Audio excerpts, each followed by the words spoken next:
There's only one you, okay? Because there's no one like you. I'm talking about the core of you, who you are inside, your values, your beliefs, your flaws.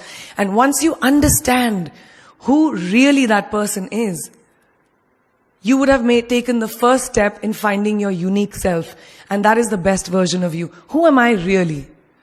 Most often we don't allow ourselves the ability to dream beyond our imagination. We don't allow ourselves to think about the future because we are afraid of change. We are afraid to move away from what is familiar.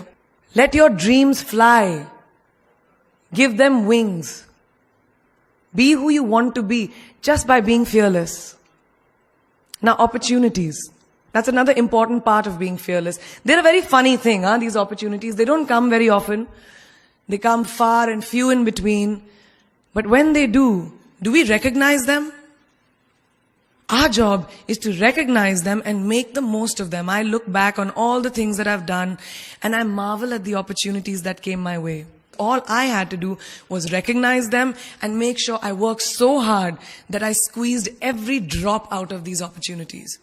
This, ladies and gentlemen, is called drive. It's called ambition. And there's nothing wrong with being ambitious. Ladies, listen to me. Be greedy for your ambitions. Be hungry for it. Don't live on someone else's benchmarks. We are told so many times in our life, nahi, लड़की को तो ये करना चाहिए, या तुम लड़के हो सबसे बड़े, your responsibility is this is who you should be. Who can tell you who you should be? Don't let anyone or any situation dictate to you who you are and who you can be. I know it's very much easier said than done. I know that because I've done it. But fight for your dreams. Because no one else is going to fight for your dreams except you. Always remember, you will never truly enjoy success until you have tasted failure. And trust me when I tell you, it tastes like shit. Really does. Fail, fail, fail again, and then rise like a phoenix. Now, what is life without a little bit of a risk, right? No, I'm not an adrenaline junkie. I'm not telling you to go off roller coasters or anything. I've always believed that you have to take risks, calculated, educated risks, to evolve. Because if you've not truly explored the full extent of your possibilities, you'll always remain stagnant.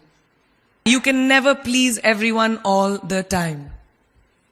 And the biggest favor that you will all do to yourselves will be to laugh at yourself, at situations.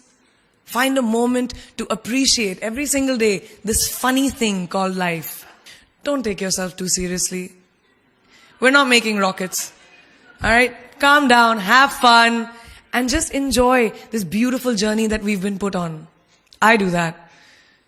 It's really not that hard, in my experience, to be kind, to be compassionate, to be human. There is always someone who will be less fortunate than you. Always. So give back wherever you can. There's a huge reason I started my foundation. I lend my voice to UNICEF, Girl Up, and causes that I'm associated with, because we have one world and it's ours. And we need to heal it, and that starts with us. Always remember where you came from. It's truly what defines you. So I'm a proud Indian, an army ki beti, daughter of 2 doctors with a middle class upbringing and ginormous families who I love on both sides. We've seen good times, we've seen bad times, we've seen hardships, we've seen pain, laughter, sadness. But that is what has made me who I am. And I wear that with pride every day and everywhere that I go. So last and definitely not the least, don't ever forget your roots and where you came from. So to sum up this incredible journey that I have been on, I stand before you today, weathered by life, but happy and raring to do so much more. I'll see you on the other side. Namaste.